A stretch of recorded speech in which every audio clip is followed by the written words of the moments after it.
Olá a todos.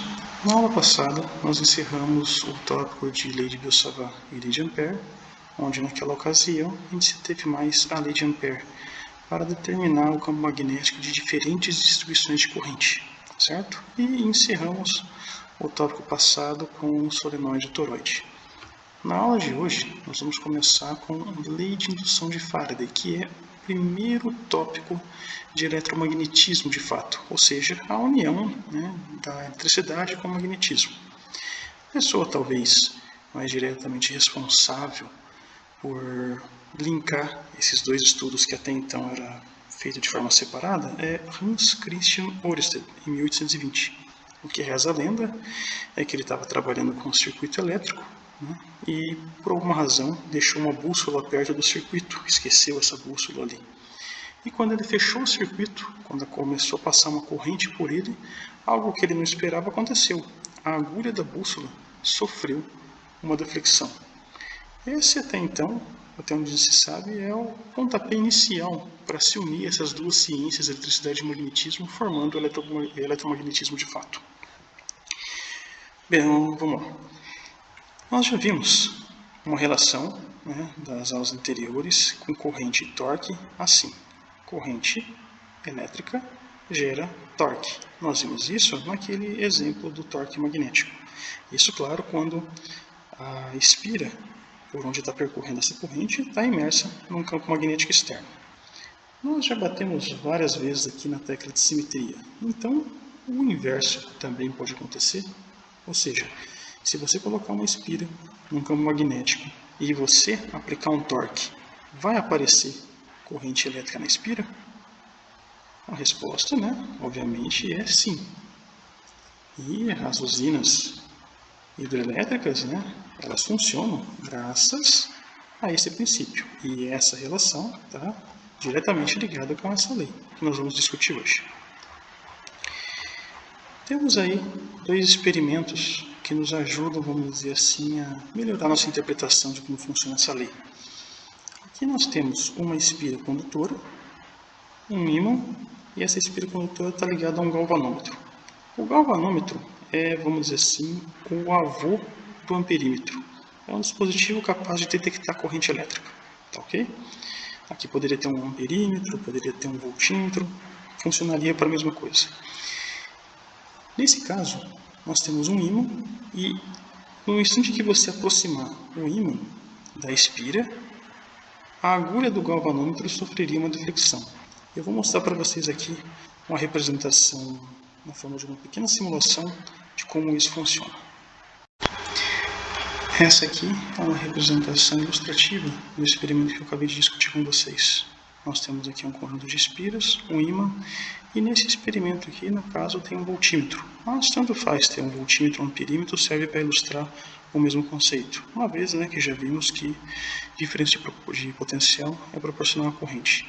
Como referência, temos aqui o site phit.colorado.edu. Há várias simulações lá. Depois vocês podem conferir. Então aqui, olha só, como eu falei para vocês, no momento em que eu estiver aproximando o ímã, e somente enquanto o ímã está em movimento, como vocês podem ver, aparece diferença de potencial, que indica que uma corrente induzida apareceu percorrendo nosso circuito. Quando o ímã está ali parado dentro das espiras, a agulha aqui volta na estaca zero. Quando eu retiro o ímã de dentro das espiras, novamente você tem uma deflexão aqui da agulha, só que para o sentido oposto, tá certo?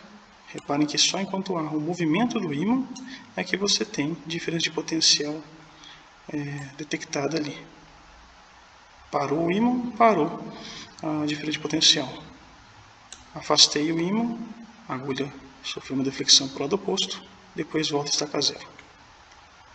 Nesse experimento, eu não achei uma representação igual a que eu apresentei aqui para vocês, então vou pedir que vocês usem um pouco da imaginação. Aqui nós temos a mesma espira ligada ao galvanômetro, como vocês estão vendo aqui, e uma outra espira paralela a essa primeira, só que essa está ligada a uma bateria, e aqui nós temos uma chave. Enquanto a chave está aberta, não há nenhuma corrente detectada aqui no galvanômetro. Mas no momento em que você fecha a chave, uma corrente percorre, né, essa espira aqui, e a agulha do galvanômetro sofre uma deflexão e imediatamente volta a estaca zero. Quando você abre a chave, a agulha do galvanômetro novamente sofre uma deflexão, só que agora para o sentido oposto, e imediatamente volta a zero. Então, como vocês podem ver, se apareceu corrente no galvanômetro, significa que apareceu uma fém induzida nessas espiras, nessas duas espiras aí, né? E essas fens realizaram trabalhos sobre os portadores de carga nas espiras condutores, colocando eles em movimento, estabelecendo assim a corrente essa que foi detectada pelo galvanômetro. Então, desses dois experimentos, a gente pode postular o seguinte: uma fém é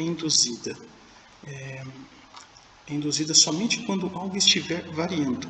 Em uma situação estática ou com corrente constante, não há fém induzida. Então, esse postulado aqui, qual seria a palavra-chave? A palavra-chave seria essa aqui, ó, variação. Certo? Mas variação de quê?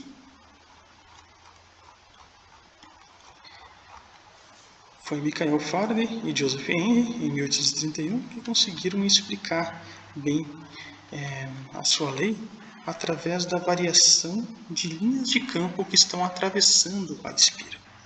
Tá certo?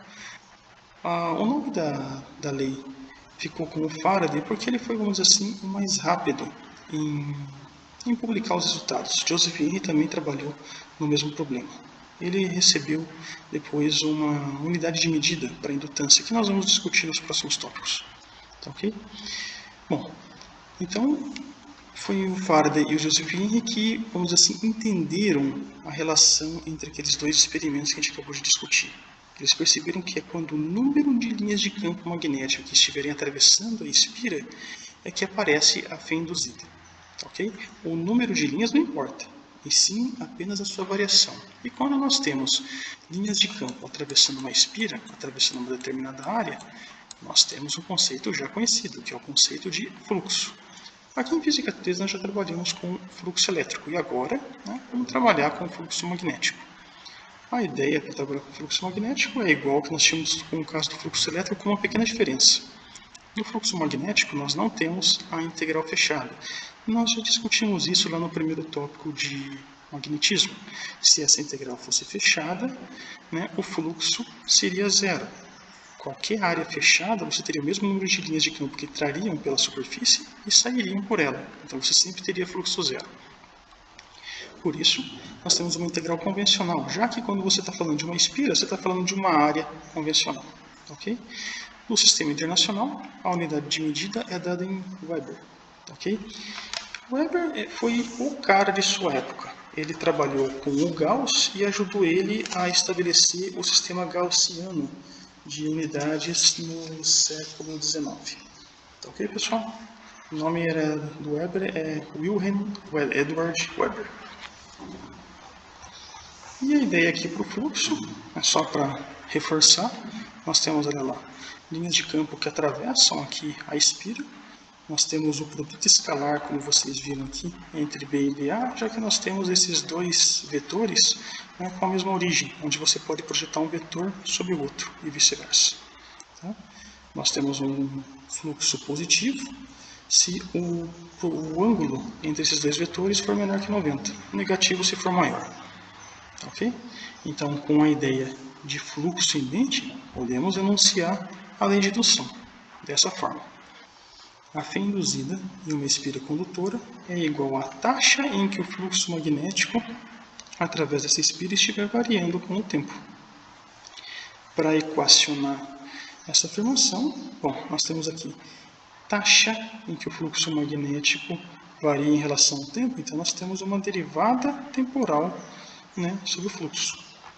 Então está aqui, taxa de variação do fluxo magnético em relação ao tempo é igual a fém induzida. Se você estiver lidando com uma única espira, não tem esse N, onde N aqui seria o número de espiras. Se você tiver mais espiras, o N vai representar esse número.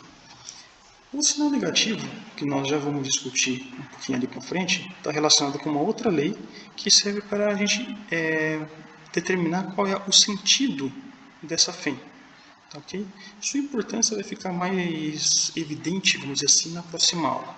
Essa aula ela é mais qualitativa. De qualquer forma, como é de praxe, quando você tiver uma fém circulando a espira no sentido anti-horário, ela vai ser positiva, no sentido horário vai ser negativa. Tranquilo? E nesse caso, vocês têm que estar atentos também ao referencial e à perspectiva da espira. Por exemplo, do jeito que eu desenhei a espira aqui, vocês podem ver que se a fém estiver circulando no sentido vermelho, o sentido vermelho ela está no sentido horário, o que representa uma fém negativa. No sentido azul seria o sentido anti-horário, o que representa uma fém positiva. Temos aqui então a primeira forma para a lei de indução de Faraday, φ igual a menos NdΦ/dt, e há 4 situações que nos ajudam a determinar o sentido da fém. Vamos considerar então a primeira situação dessa forma. Temos um campo magnético que está atravessando essa espira dessa forma aqui, e vamos imaginar que o campo magnético está aumentando. Nesse caso, nós sabemos que o fluxo magnético é positivo, já que, como vocês podem ver claramente aqui, o ângulo θ entre B e dA é menor que 90 graus. A variação de fluxo magnético em relação ao tempo vai ser positiva. Uma vez que o campo está aumentando, então a taxa de dt é crescente, está subindo. Né? E como nós temos um fluxo magnético positivo, né, o que representa a variação do fluxo magnético em relação ao tempo positivo. Como há um sinal negativo aqui na lei de indução de Faraday, isso implica então que a nossa fém será negativa. Segunda situação. Agora nós temos o campo magnético atravessando essa espira da mesma forma, só que agora o campo magnético está diminuindo. Nesse caso, o fluxo continua sendo positivo, uma vez que esse ângulo aqui entre B e dA, como vocês podem ver, continua sendo menor que 90 graus. No entanto, nós temos a variação do fluxo magnético em relação ao tempo negativa. Por quê? Bom, a taxa do campo magnético, das linhas de campo que estão atravessando a espira, estão diminuindo. Nosso DDT é negativo. Né? Com o fluxo positivo, te gera uma taxa de variação do fluxo magnético em relação ao tempo negativa. Como há um sinal negativo na lei de indução de Faraday, isso implica que a fém vai ser positiva. Terceira situação. Agora, como vocês estão olhando aqui, o campo magnético está atravessando essa espira desta forma e o campo está aumentando. Nesse caso, como vocês podem ver, o fluxo magnético agora ele é negativo, mesmo que o campo esteja aumentando. Lembrem que o que define se o campo magnético é positivo ou negativo, né, se o fluxo é positivo ou negativo, é esse ângulo aqui. Né? Como agora o ângulo é maior que 90 graus, você tem fluxo negativo. A taxa de fluxo magnético em relação ao tempo, ela vai ser negativa. Nós temos que o campo está aumentando, o número de linhas de campo aqui está crescendo. Então a taxa de dt é positiva, mas o fluxo é negativo. Então a taxa de variação desse fluxo em relação ao tempo é negativa. O que implica agora que a fém vai ser positiva, já que nós temos um sinal negativo na lei de indução de Faraday. E a última situação, como é de se esperar, que agora o campo esteja atravessando a espira dessa forma, só que nessa vez ele está diminuindo.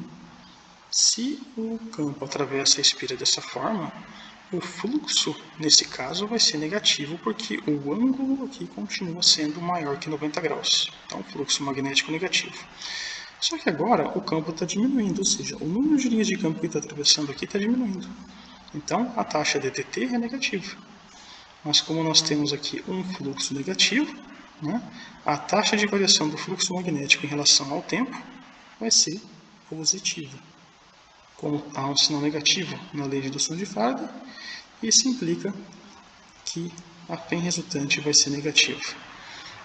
Então tá aí, temos aí fens negativas e fens positivas, sabemos os sentidos, né? O horário e o anti-horário de cada uma dessas 4 situações.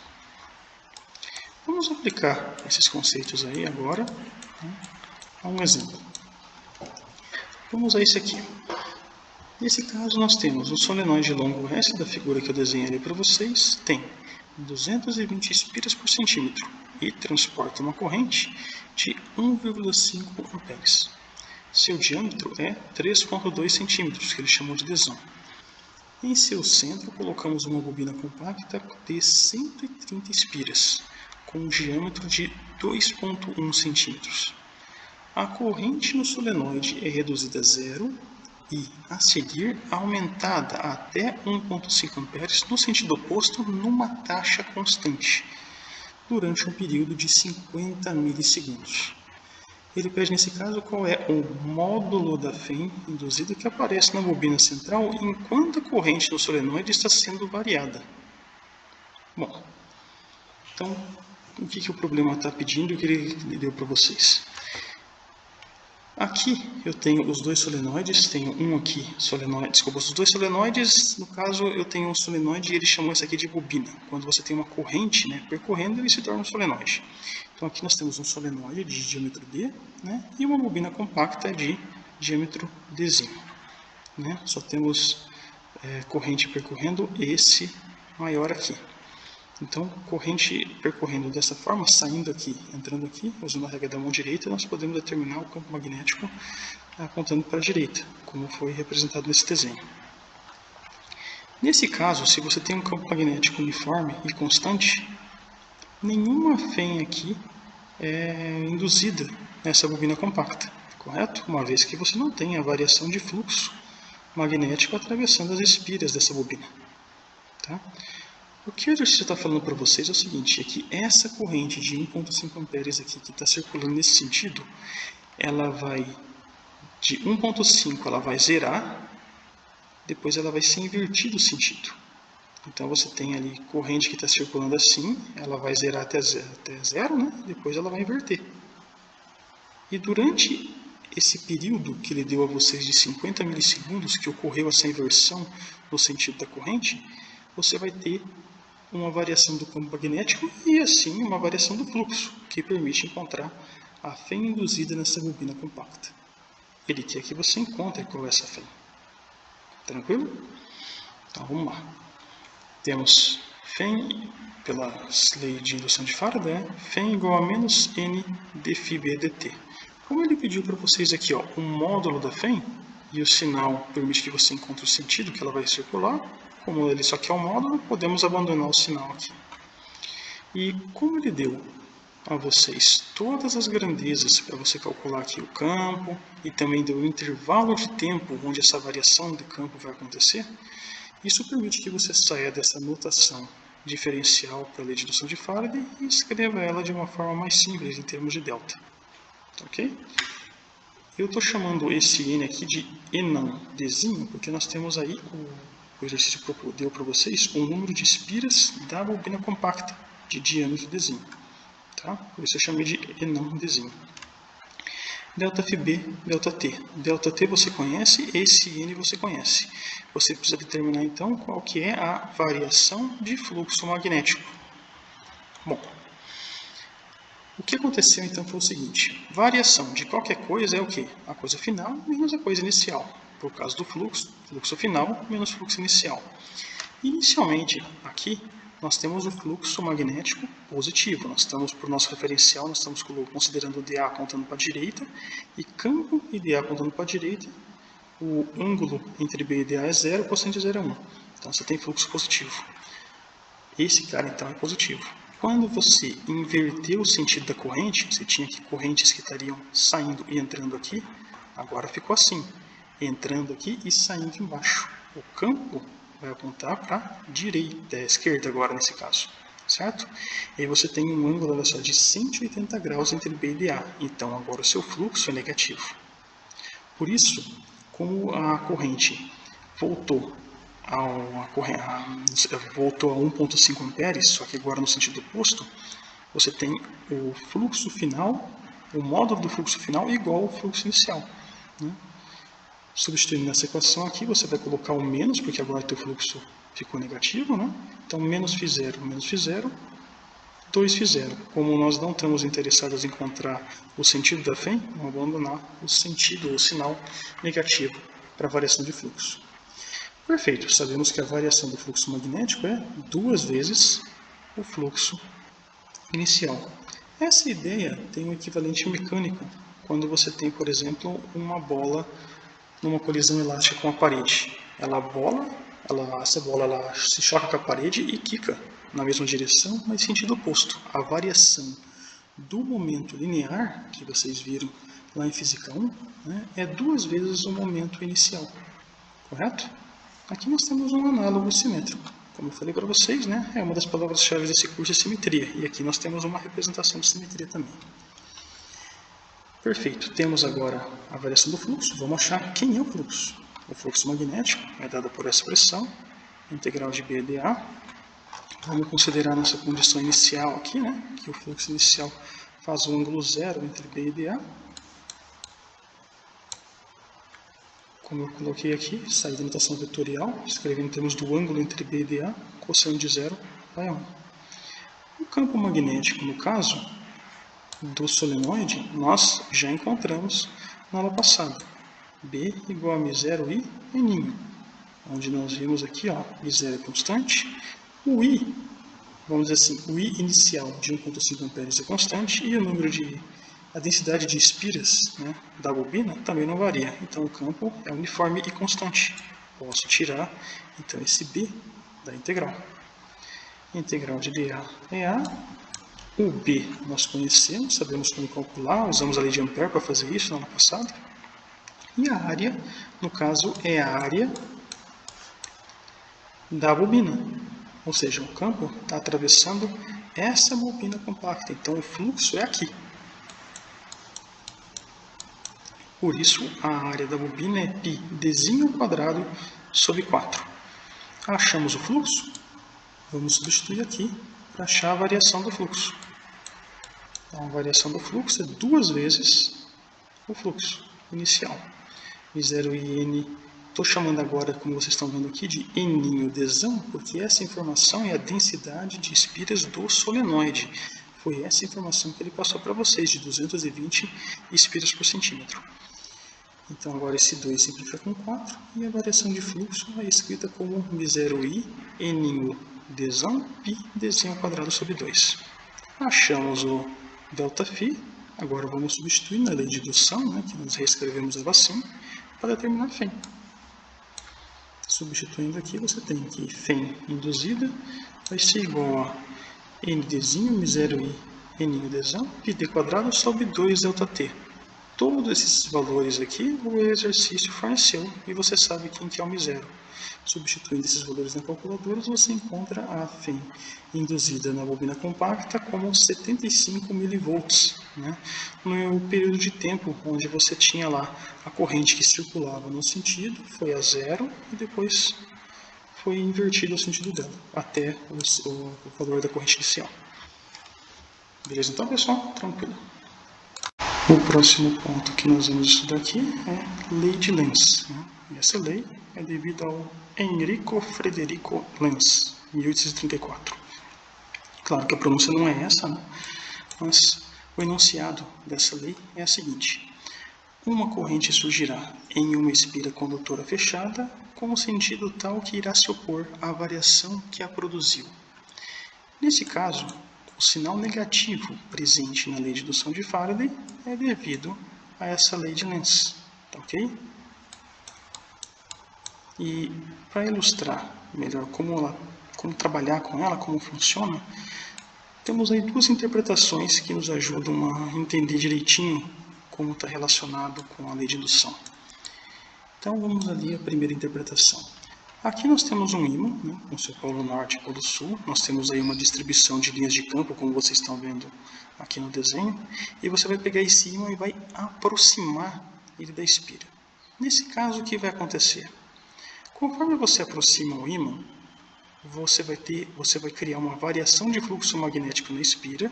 Essa variação de fluxo magnético, pela lei de indução de Faraday, vai induzir uma FEM nessa espira, correto? e essa fé induzida vai executar um trabalho sobre os portadores de carga, gerando assim uma corrente induzida. Tá ok? Pela lei de Lenz, essa corrente vai circular de tal forma que vai se opor a essa variação. Então, como que seria a oposição nesse caso?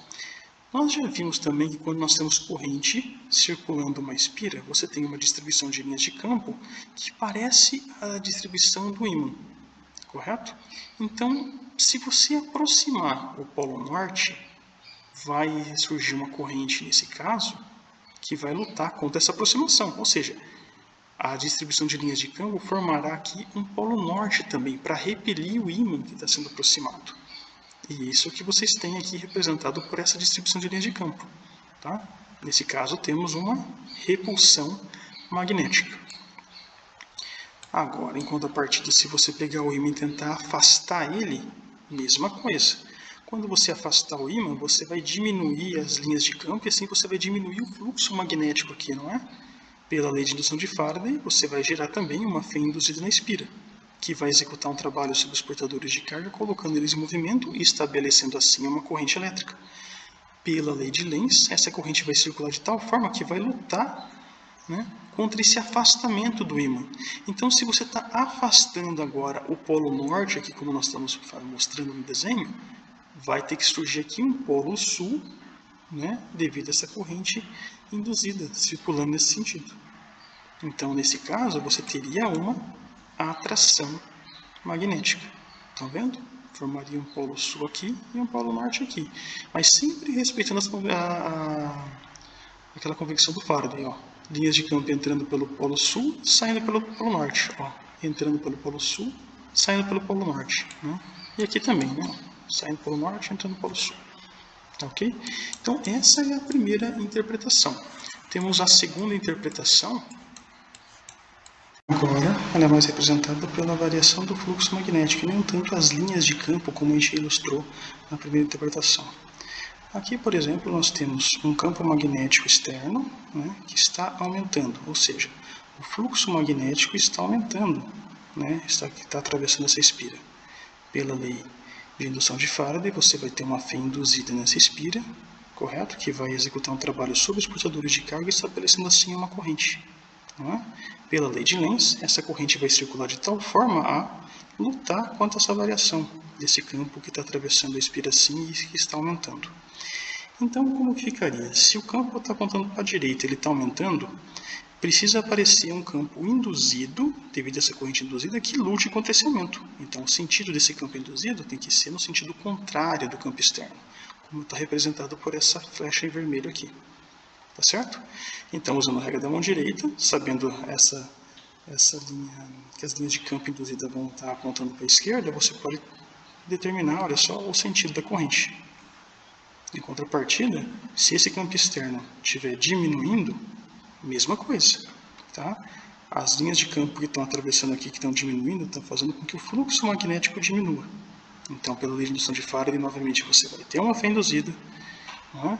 Que vai executar um trabalho sobre os portadores de carga estabelecendo a corrente, e essa corrente vai circular de tal forma a gerar um campo que lute contra essa diminuição.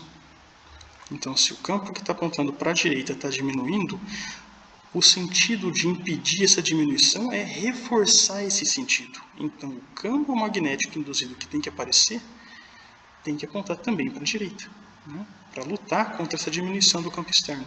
E assim, para que você já sabendo que o campo induzido aponta para a direita, o sentido da corrente na espira vai ser esse aqui, usando a regra da mão direita.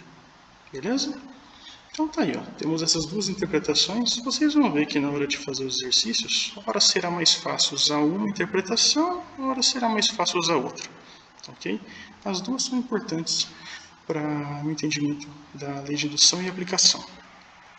Eu vou mostrar para vocês agora um experimento que está ligado com um trabalho que eu vou pedir a vocês, tá certo? Então, até mais, gente. Olá a todos, pessoal. Eu vou mostrar para vocês aqui então um experimento que eu tenho aqui um tubo de alumínio e uma peça em que eu vou tentar colocar ela desse lado, né, e tentar pegar rapidamente com a mesma mão aqui na parte de baixo do tubo. Então vamos lá. Ó, consegui pegar ela, certo? Mas Por que se eu fizer agora, pegando a mesma peça, colocando aqui, eu posso esperar a peça cair? A explicação é muito simples. Na primeira vez, eu usei uma peça de plástico comum. Se eu deixar ela cair, eu tenho que pegar ela rapidamente aqui embaixo, porque ela está sob ação direta, né, da força gravitacional. No segundo caso, eu coloquei um ímã. Então, se eu coloco o ímã aqui, eu posso esperar para poder pegar facilmente o ímã aqui embaixo, tá certo? O que eu quero de vocês é que vocês façam um trabalho sobre propriedades magnéticas da matéria, né? Um trabalho simples, escrito à mão livre, tá ok? Mas que explique as principais características de cada uma delas e com qual delas está relacionado esse experimento, tá certo? Então, as propriedades que eu quero que vocês pesquisem são paramagnetismo, diamagnetismo e ferromagnetismo, tá certo? Teve uma vez que eu revelei para o aluno, eu tinha escondido uma das peças, né? Depois eu mostrei para eles que eu estava com duas, né? Que eu estava com uma outra na mão, ele ficou com uma e fiquei com outra. E a explicação dele foi: ah, professor, mas você me deu o polo norte e ficou com o polo sul. Pô, nessas alturas do campeonato, o cara me dá essa explicação. Eu fiz questão de esquecer quem que é, para não, vamos dizer assim, cultivar a amargura, tá certo? Mas, brincadeiras à parte, então, pessoal, nesse experimento, eu quero que vocês, então, descubram com qual das propriedades magnéticas ele está relacionado e como ele está conectado com a lei de indução de Faraday, tá certo?